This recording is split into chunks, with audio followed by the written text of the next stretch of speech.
right, good Wednesday. Let me look, July 9th. I am spraying the last of the beans on the farm there that's like 4 miles south of me. Yes, doing it old school. Got the foam marker. I don't know, well, you can see the foam out there, but it works.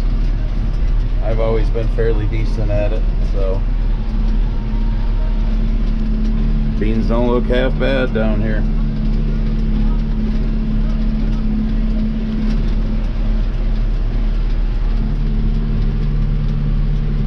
A little rough.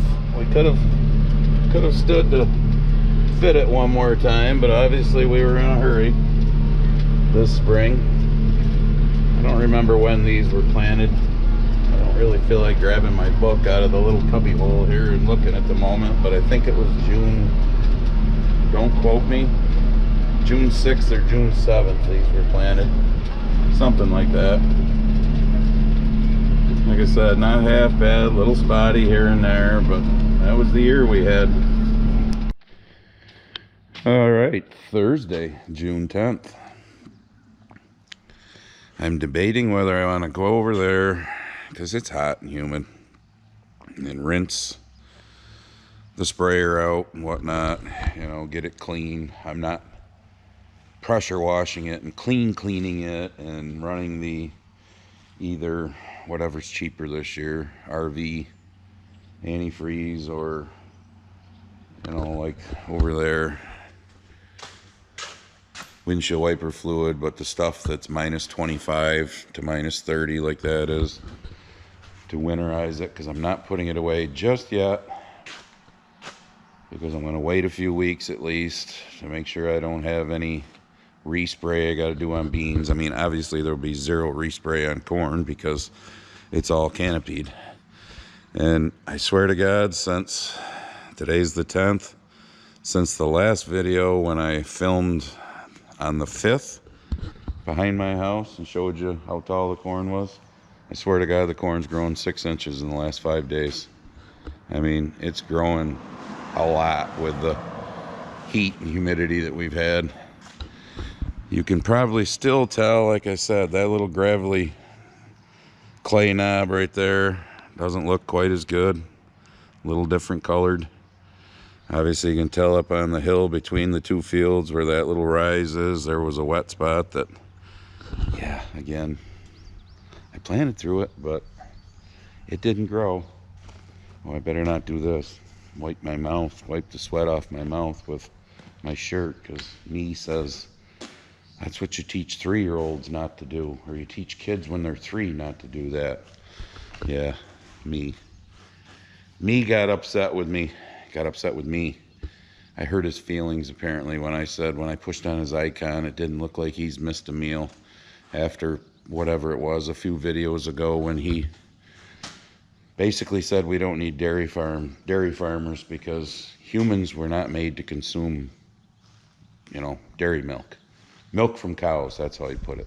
Humans were not designed to consume milk from cows. I don't know, I guess we need to squeeze the teat on an almond or something to get milk out of it. So me, just in case you're confused, okay, cow has an udder under it. Cow has 4 teats coming down off that udder that you squeeze the teat, the milk comes out. Okay, butter doesn't come out when you squeeze the teat. Ice cream doesn't come out when you squeeze the teat. Cheese doesn't come out when you squeeze the teat. So I guess humans, we just never should consume anything that's comes out of a cow's udder, comes out of that teat. Of course, then I was a horse face because, you know, my comment saying that it looked like he'd never missed a meal. He got, like I said, the typical left. They got their panties in a bunch. And because I called him a name, he's, you know, he doesn't normally do this because you know how the left is. They don't stoop to that level. Yeah, I know. They just burn shit down and kill people and, you know, all their riots and whatnot. But So you look like a horse face. And when you know, do like you've all seen me do with my sleeve or this, because I'm the only human being in the world that, can't stand when the fucking sweat's rolling down their face, and, that nice salty sweat tastes so good. But we teach 3-year-olds not to do that. Well, like I reminded you, me, you choose to be here. I don't subscribe you or make you push the button to make my videos play. So probably eventually I'll choose for you not to be here. Kind of like you, Gary Reimer, who was on the dipshit list with me in the last video for your comments from the previous video before that. Gary's now saying that, because, and I get it, these people with their, well, I'm done spraying now, but there's a few jugs of stuff sitting over there. There's the pallets that it all came on. But this is why farmers have the highest rate of cancer, because of all the chemicals they use. Oh, that's funny. My uncle died, 3 months shy of his 90th birthday. My dad died a month and a half shy of his 89th birthday. The neighbor farm around the corner, their father was in his 80s. Same with the one over there. And if you look up, do farmers, just Google. I use DuckDuckGo because we know how liberal Google is. Are farmers have the highest rate of cancer? No, actually, we have some of the lowest rates of cancer. Farmers do. But whatever, Gary. That's why you probably will eventually go bye-bye, because I can't stand the people that come on here and spread their bullshit. But, so I'm either going to start cleaning out the sprayer some, or go jump in the 7230, which is now hooked onto the brush hog, and start brush hogging these lanes that are crazy overgrown right now because of all the rain that we had in the spring. I did get behind the barn over there mowed, so we could, obviously you don't see the anhydrous, one of the anhydrous nurse tanks here anymore. And I'll just show you, the other one's gone too, that was sitting out back when I pulled that out there. That's gone. I mean, shit, that corn right there is probably pushing chest high now. And the corn behind my house is too. Like I said, the last 5 days, it's shot up like a bastard with this heat and humidity. Only problem is today's chance of thunderstorms this afternoon has gone down to shit. Probably won't happen. And like I've told you, we need steady rain, because like the next week forecast shows like 87 to 92 for highs, and our dew points are going to be high 60s, low 70s, humid like it is right now. I'm sweating my ass off, and I haven't really done anything this morning other than walk.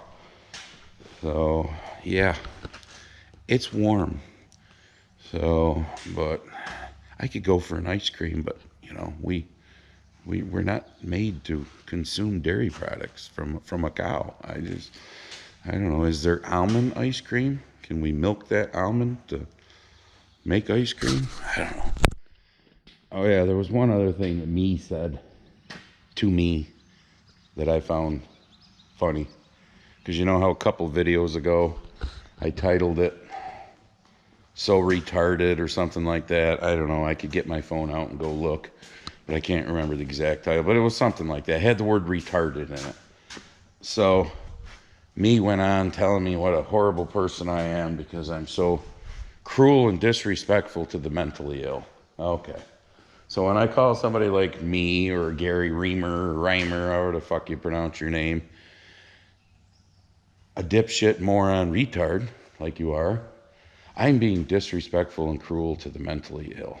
Yep. This is how the left likes to, twist things. So for all of you that have been around for the last 4 years or so, how many times have I come on and done a video about trashing the mentally ill? Yeah.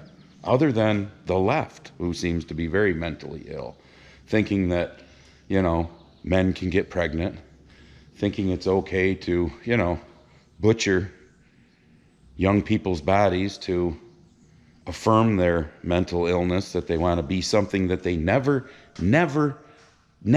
can be, because it just doesn't work that way. You're born with the chromosomes that you're born with, I mean, you can't change those. You can't insert a uterus on somebody, and I just, whatever. You all know where I'm going. But, so somebody point out to me in the last 4 years where I've made a video where I've, you know, trashed the mentally ill, other than the mentally ill like him that we know are mentally ill. So, I mean, what a joke. And then he also had something to say about, well, I guess I should thank Trump for the tax cuts, but no, I can't because of what it's doing to the poor. So I had to remind him, and so did the super gringo there, Carl. Well, Sean is his real name, aka Carl, to, you know, Jimmy and I, that the tax cuts have been in since Trump's first term, so like the last, what, 6-7 years or whatever? Yeah. This kept them from expiring and everybody losing that extra money that they've been getting and probably forgot about in their paychecks. No, the new tax cuts are for the people who aren't going to get taxed on their tips and for overtime and the seniors. You know, there's one right here next to me, and well, not next to me, but you know what I mean, the house next to me here, on their Social Security. And don't we hear over the years, maybe I shouldn't, you know, like wipe my nose neither, because 3-year-olds are taught not to do that. No, most 3-year-olds are like wiping the snot off their nose onto their shirt is what they're doing, but I digress. Haven't we heard about how horrible it is that, you know, these poor waitresses that work for little or nothing and rely on tips, wouldn't they be considered the poor? And now they're going to get a fucking break by not having to pay tax on the first, what is it, 25% or something of those? Or only 25%? I don't know the exact, how the bill reads. Aren't there a lot of senior citizens that are considered kind of poor, that are living, you know, just off their Social Security? Now they're not going to get taxed on that? Yeah. So you keep spreading the bullshit, me, about how, because even the fucking CBO, back Trump's first term, had to come out and admit after the fact that, and go look it up, because I did it on a live stream for those of you who remember. I looked it up and had it all written down, and the people who benefited the most from the tax cuts were the middle class and the lower class. Did the rich get a tax cut? Yes, but it was like this compared to the other people's like this. So it's amazing. So yeah, you should thank Trump for your tax cut. So, but like I told you in the comments, feel free to give the government as much of it back as you want, or go around and, you know, go to California or something. There's enough of them poor on the streets, shitting on the streets and everything, drug addicted and all that. Go hand it out to them. Yeah. I might have to take my hat and glasses off and use my whole shirt to wipe my face off, because I'm sweating like Congress trying to read a bill. Oh wait, they don't sweat very much doing that because they don't read them. I forgot. But anyways, that's all. I won't say ready to be put away, because obviously it's not, but I just rinsed out the tank, the booms, took all the screens out, the little screen filters. I was actually amazed how clean those were, but I still rinsed them all out and everything.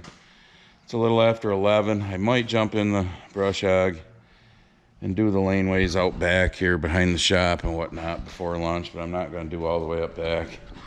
This will be a future video. Holy shit, did they box that. So, you know how I don't do very many. I'm not a salesman like some YouTube farmers are. Anything that comes along that'll make them a buck. But this company, some Braille, and when I do the video, there'll be a link in it. And I'll be honest what I think of it, but I'm not fucking with it today. But it's a 50-foot diesel reel, retractable reel. So, which is kind of sweet, because you see how my stuff is, my hoses are just laying on the ground over there, and I don't have 50 foot, so I have to get the combine just as close as I can, and yeah, so I'm not fucking with this today, though. I'm not going through the book. It's got the automatic nozzle. I don't have a clue what this is, some kind of hardware. I'm just not messing with it today, because let me tell you what, that thing's built too, because when FedEx showed up over to my house, I saw him and I knew what it was.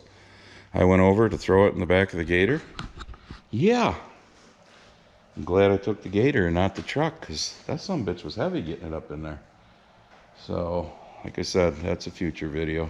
Probably the next one after this. Putting it together over there. Checking out, make sure the reel actually pulls out and retracts like they say, and blah, blah, blah. And so, yeah, future video. Probably the next one. Yeah, you think the weeds have grown pretty good with all the rain that we've had? Yeah. So I've decided it's almost 11:30. I'm just gonna mow this shit up here. The pathway that goes out back, and this one over here. Yeah. This one I did swing the sprayer around a little bit and killed some of it, but I mean, other than that little shit spot right there, this little 3/4 acre. Whoa, I probably ought to pay attention since I was just about ready to mow the first row of corn down. This little 3/4 acre piece don't look bad. Say a lot of that's pushing chest high. But yeah, weeds have grown like a bastard.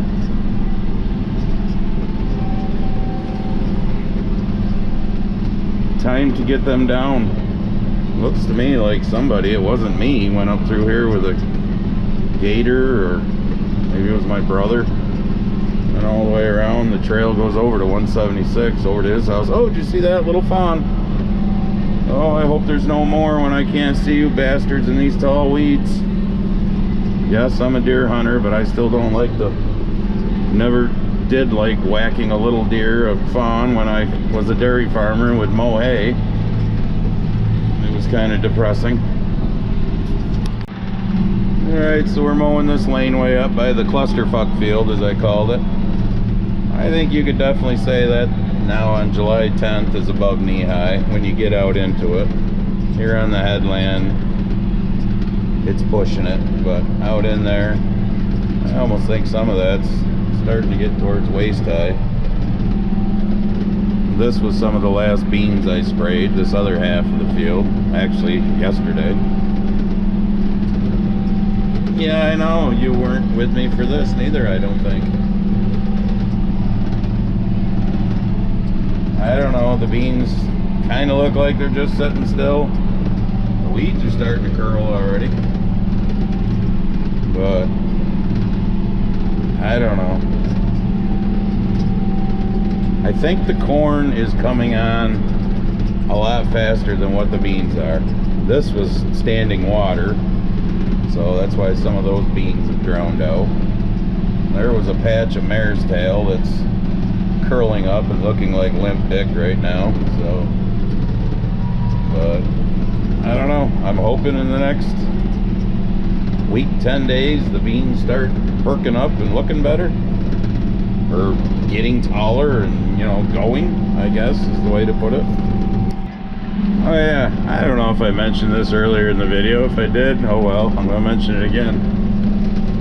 Me called me Horseface. I'll take that as a compliment, because don't people think horses are beautiful, majestic animals? Especially women? What do you think, women? Is my horse face beautiful? Yeah.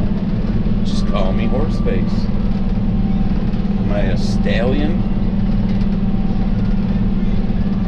Oh boy. Yeah, I'm getting a little off the path, but I like to mow as far off as I can get, let's put it that way. And then I'll mow around my tripod deer stand up here a little bit.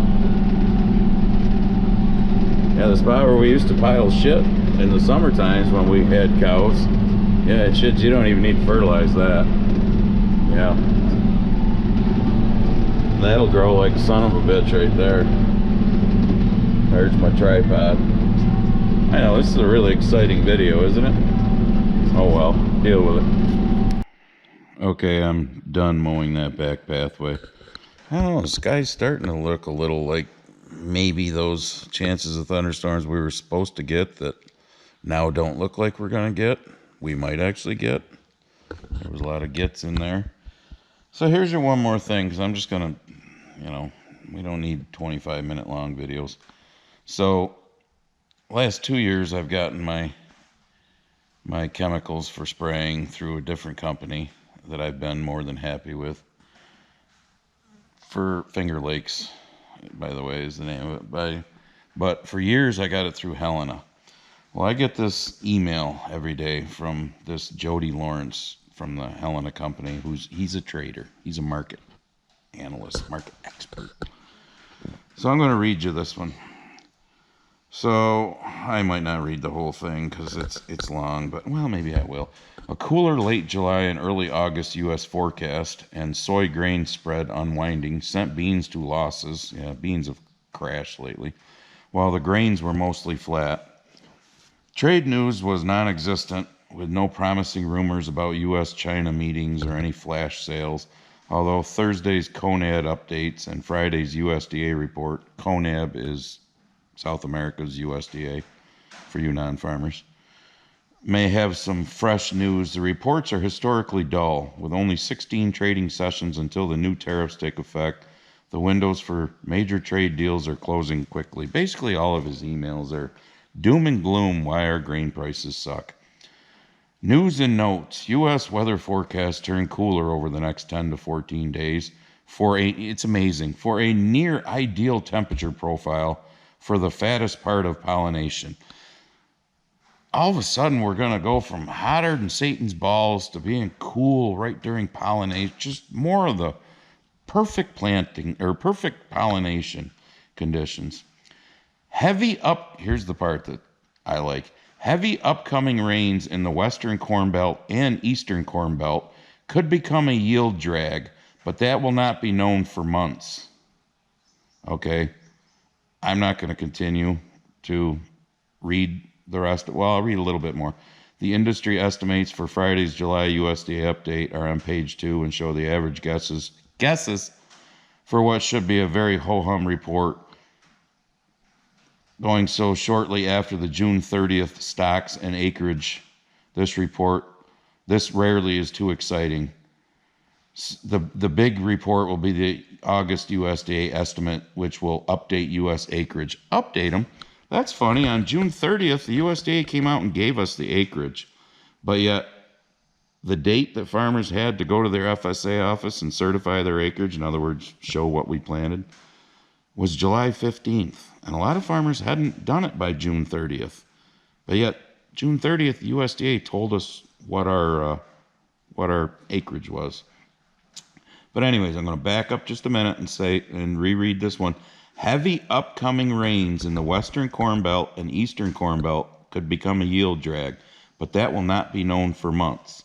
So I reply to this guy now and then. Sometimes he replies. Most of the time he doesn't. He hasn't replied to this one. This was yesterday.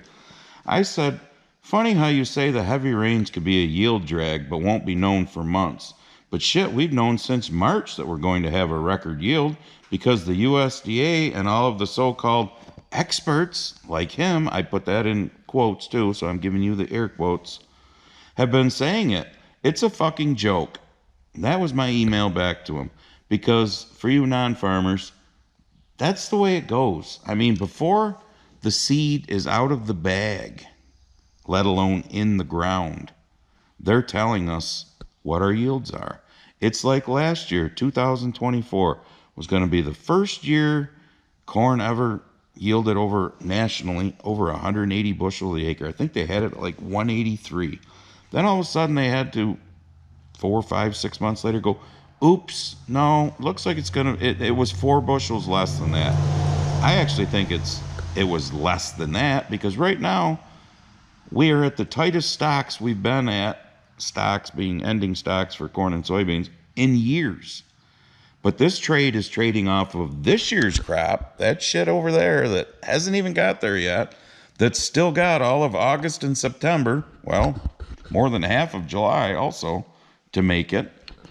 But isn't it amazing? I mean, not shocked that he didn't reply to me, because he probably realized, ooh, I fucked up. I probably shouldn't have said that upcoming heavy rains, we won't know the verdict on what those will, do to yield for months still. But yet you motherfuckers can tell us in March, before a thing is put in the ground, what our yields are. So for the 4, 5, 6 months that they lied last year, I said this in a previous video a while back, I rounded off to 90 million acres of corn last year. It was a little over 90 million. At 4 bushel, 90 times 4, 9 times 4 is 36, and then add lots of zeros behind it. That's how many bushels that they claimed we were going to have that we never did. Then when they came out and admitted that they lied, they said they were wrong. No, they lied. Then prices finally went up a little. Now they're back down to shit again and keep going down because that's a record crop over there. Even though the entire eastern corn belt this spring, now we're talking from Jeff Rameau's area in southern Illinois, who just finished planting beans, a week, 10 days, a week ago, something like that. Southern Illinois, Indiana, you guys on here that have commented. Indiana, Ohio, Tennessee, Kentucky, Pennsylvania, New York, even though we don't really matter. I mean, is Iowa and Minnesota that fucking great that they're going to make up for everybody else? And then all of a sudden we got this heavy rains coming to these areas, but we won't know the results of that until this fall. Really? You've been telling us what our fucking yields are for the last 5 months, basically. 4 months, whatever. Since March, we'll say. I know. I said I wasn't going to talk about this stuff anymore, but actually a lot of you non-farmers left comments that said you want to keep knowing this stuff because it keeps you more informed because you didn't know this stuff. Yeah, bottom line is we don't set our prices. Absolutely not at all. Not even a hope in hell of setting our prices. Somebody else sets that for us. And how does the market work? It works on all the bullshit like this fucker, Jody Lawrence, and his emails, and all the rest of the experts like Chip Flory and his gang from Pro Farmer when they go out next month and do their crop tour and pick the best fucking places they can pick. Oh, this guy even admitted that Chip is a buddy of his. And yeah, it's basically, he said this in an email. I wish I had saved that email. Yeah, it's just basically a thing. They get together and drink beer at night after they go out and do the crop tour. This guy did admit, this Jody Lawrence, in one of the videos, one of the emails, he goes, yeah, they should just basically do away with all these reports. Exactly. Because they're nothing but fucking negative.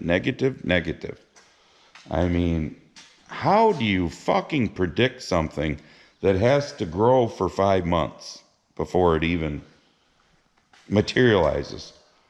It's mind-numbing, folks. So I know us farmers are just nothing but whiners, but you know what? I wish some of the big YouTube farmers would start fucking talking about this shit and whining about it. I know they don't want to lose their YouTube revenue that's probably helping, keep them afloat quite well. So, because there's, whether you believe it or not, I don't know. I've seen YouTube videos of like that Laura farm said she's making over $200,000 a year on YouTube. I don't know whether that's true or not, but if it is, God bless her. You can afford to be sponsored by all these different farming entities and chemical companies and not want to say anything bad about them because, they're putting bank in your pocket. But, so yeah, that's it. We're just going to end this video. Not a whole lot. It is what it is. Here's your, second more thing, I guess, because that would be the one more thing. Push on the Grumpy Farmer Apparel link. Get your Grumpy Farmer Apparel. And I don't know. We'll see you in the next one. Maybe in another, I guess the next one will probably be that. So we'll find out if that thing's actually any good. But that company contacted me in an email, and I said, you know what? It looks handy. I could use that, so I'll try it. But also, if it's shit, I'm going to say it's shit. So